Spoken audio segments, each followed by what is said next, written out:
पनीर की सब्जी, सूखी चावल, खिचड़ी, दाल, चावल, रसगुल्ला।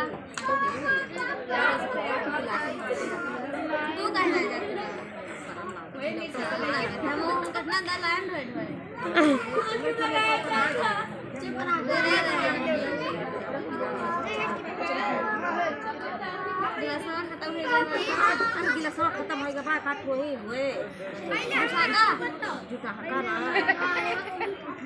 अपने घास गिलास ला दही है ना कहे कि कितना डालिए कोई खा खा नहीं ना है घर मालिक तो अपने घरे है। अरे है सब जैसे खाली कर चला हम ना लाओ या हदिया खाना लाइए अपना खाए हैं ना पर है खा जा चिंता नहीं कई तो है जे खाया और आज ना जा तब तो ना है ना हमारे घर में तो जाती है अब कबड़ा बड़ा बाग में ना इतना बड़ा नौका कहां जाए अब ये क्या खराब हुआ वैसे जा बच्चा इतना बड़ा बड़ा कहां मारी बात सूट में या तो काला जानते हैं आओ ये देखा था इनका कई तो मेरे ता जाए काला जाओ ना चार तो खा ले हो भैया ये चार लेकिन ये चार ना है सही में कमा है आप खाए वाली रे हां खाए तो अच्छा बताओ एकदम साफ साफ बता के जाओ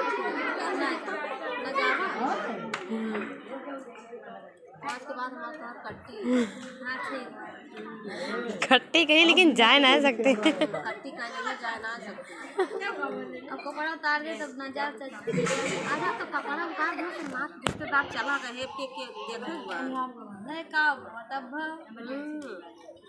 देखे काज नहीं जा दू ना जावा वहीं जा हां ठीक है यही देखो काला जब बहुत खराब है कि ना लेकिन बताया ना कि थोड़ी खेस काला जब नहीं गिरे अंदर बाटे को आ रहा है दीदी जाए कि ना जाए अरे खावा तरह के खेस तकलीफ ना कर ले चल मानसिया जाते भैया काला जाम लावे का पटना ना जाते जाई दो चार ठिला आई जाई